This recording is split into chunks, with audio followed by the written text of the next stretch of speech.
who is natty or not, which is to say, who is taking steroids or other drugs that are normally restricted in some way in the West, and who maybe isn't. Well, a common comment on this is, why should you care? It's none of your business. But the thing is, in the fitness industry, people are going to look at how the sellers of products look and think, well, I want to be like them, and I want to look like them, I want to perform like them, so I'm going to spend my time and money on their training protocols, on the over-the-counter supplements they're selling, and if they in fact got their physique or their performance by other means, well, then those people are being defrauded, basically.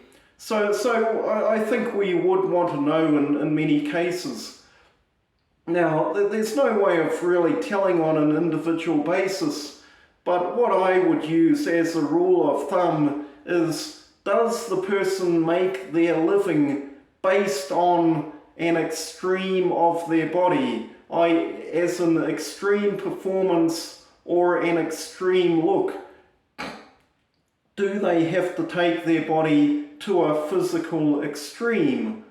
If they, in order to make money, if they do, then they're probably not natural, and probably means about 99% of the time. There'd be some exceptions, but in general, if they tried to do it naturally, someone would take their spot. Someone would run the marathon just a little bit faster. Someone would look just a little bit crisper and sell the products, and so they wouldn't be where they are.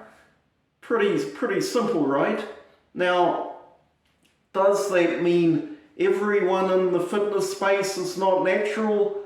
Well, not necessarily. I mean, there are people like maybe Jeffrey Schofield or Revival Fitness. They got into the space when they weren't that impressive, and then now they're a bit more impressive, but they're more selling their stuff on the journey they made rather than how they look at a given moment. So it's possible, and I say possible, that people like them are natural. Most of the others, most of the people, the average noob would look at and say, right, I want to look like him or her. You know, if you have to ask if they're natural, they're probably not. So that's my 2 cents. Yeah, you know, come on, most of the people aren't going to be natural in the space. So rather than just thinking, using your reptile brain to think, well, you know, I've got to look like him, actually think about the subject. Does what they're saying make sense? Can you understand, you know, why the protocols should work? Does it gel with the other research you've been doing? That's where you've got to get to. See you.